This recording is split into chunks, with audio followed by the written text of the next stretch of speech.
In what you've done with your life thus far, is it giving you what you want? Is it giving you what you want? When you look toward the future, when you look at all that's going on out here, is there someplace within yourself you say, hey, I know I need to be out there in that arena. I know I can do more than what I've been doing. I know there's some great music that I have within me that I haven't brought out here yet. Is that something that you begin to look at within yourself? See, I say if you look at your life, and if you're not getting what you want, you owe it to yourself to do something differently. If you're on a job, 85% they say of Americans go to jobs that they're unhappy. If you're doing something 8 hours a day that you don't like, it's not giving you what you want, it's not giving you a strong feeling of satisfaction and fulfillment, you're miserable, you hate to go there, you're depressed just thinking about it, you sing the "Thank God It's Friday" song every week. If that's what it is, you owe it to yourself to start strategically working to change directions. See, but you know what most people will do? Most people will resist change. Most people will fight change as if change would be worse than what they're experiencing. See, they know this. They're familiar with this. Most people will not challenge the unknown. They won't just step out there. See, there's certain things that's got to be in place. They got to see it all together. And life isn't like that. That's not how you grow. So as you look at your life, you're saying, I'm not getting what I want. As you begin to look toward the future, begin to know that whatever it takes for you to create that, you've got that in you. You've got that. You've got genius in you. You've got goodness in you. You've got creativeness in you. If you decide to take the initiative to change the current quality of your life, I say to you that you will find that the universe is on your side, that life is on your side. Now, will it be turbulent? Yes. Will it be easy? No, no. Will you have some opposition? Yes. Will I make a lot of mistakes? Yes. Will I get hurt? Yes. Yes. See, a lot of people won't try anything different in life because they don't want to get hurt. Let me tell you something. It's too much pain to duck. Pain is everywhere. You can hide under here. It will come where you are. It's everywhere. Viktor Frankl calls it unavoidable suffering. You can't duck it. But most people spend their life not wanting to deal with the pain of rejection, the pain of defeat, the pain of being disappointed, the pain of losing, the pain of failure, the pain of being criticized, the pain of not being liked, the pain. That's called life. Life is full of pain. It's everywhere. But guess what? There's no gain without pain, because it's the pain of regret that you experience. If I had it to do over again, that's a pain. Don't you know that's something? When you know, I was in a seminar once and this lady stood up. If I had my life to live over again, she talked about all of the things that she would do. And you can feel the pain of regret in her voice. The pain of regret. She still experienced pain. She was trying not to experience the pain of defeat, the pain of disappointment, the pain of loss, the pain of lack of support. And she still experienced pain. It was right there. We can't get around it. Most people are governed by their habits, their fears, and the opinions of others. A lot of people never try anything differently because they have been convinced by people in their lives that they value that they can't do it. They're living within the context of the opinions that other people have of them, the low expectations. Many people doubt themselves because when they thought about doing something at some critical point in their lives, somebody they respected and honored, somebody they believed in, somebody that they loved, someone they trusted said, you can't do that. And they accepted that. As you look at your life, ask yourself the question, what would your life be like? What would your life look like if you decided not to care what people thought of you? What would your life be like if you decided to give up some of your fears? What would your life be like if you decided to become courageous? What would your life be like? If you decided to act on your dream, if you did what you felt in your heart. You know what courageous means? Tom Rusk and Randy Reed said. They said that courage comes from a French word which means of the heart. But how does it feel to you? He says it's courage, you know, it takes courage to live.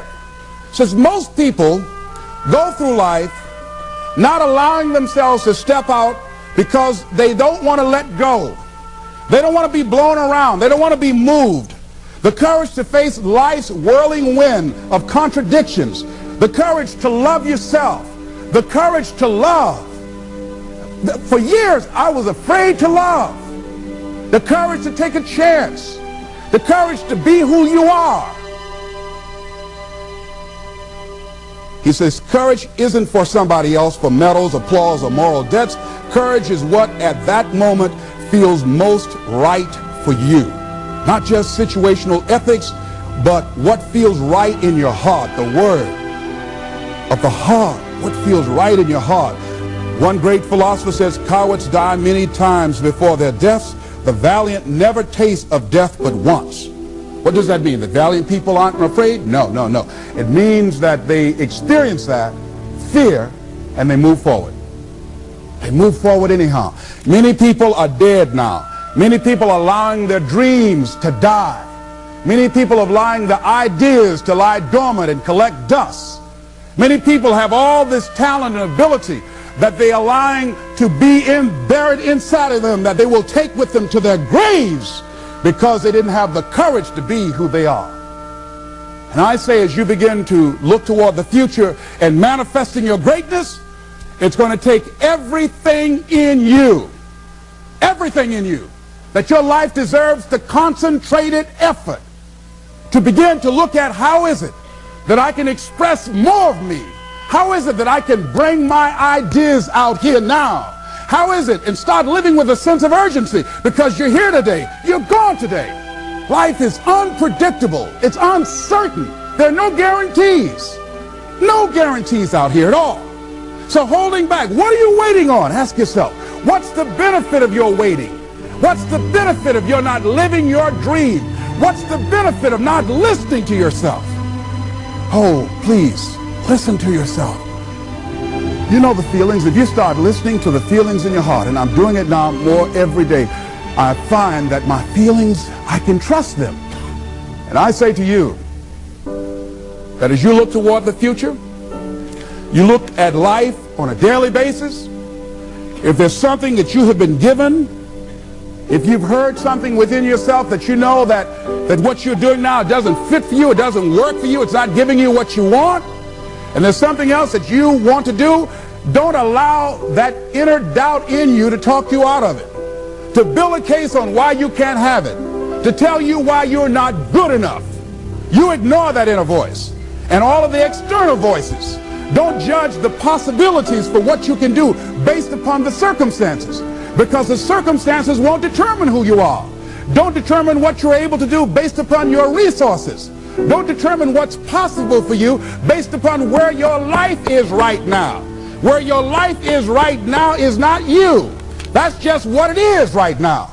But the possibilities for you are unlimited.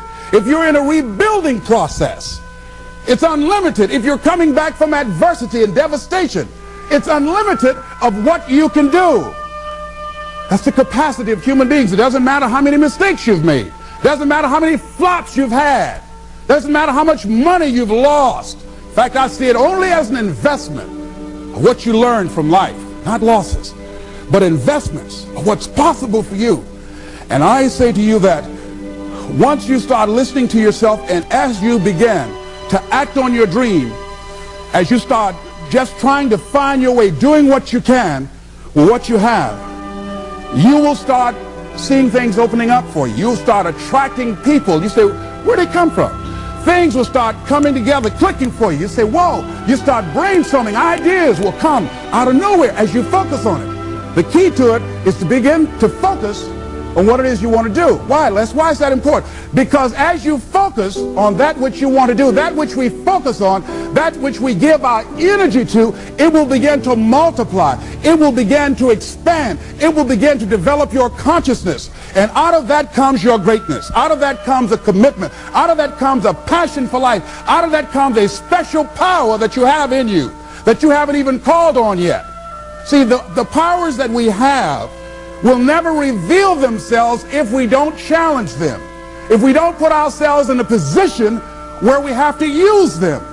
So one of the most important things, I was reading a book that's a really interesting book called Instant Millionaire, and the guy said, put yourself in a position where you can't retreat, where it's do or die, sink or swim. Here's what you'll find out. You'll develop incredible swimming skills. You'll find yourself stroking unlike you've ever seen before. Through the inspiration of desperation, you'll become more creative than ever before. So what is it? How do we handle that whole piece? Throw your whole self into it. See, most people go at it tentatively. They don't give all their stuff. They don't concentrate. They don't put everything they've got in them. One guy wrote a book called All You Can Do Is All You Can Do. And all you can do is enough. But he said, make sure you do all you can do. And if we're honest this evening, we know that we haven't done all we can do.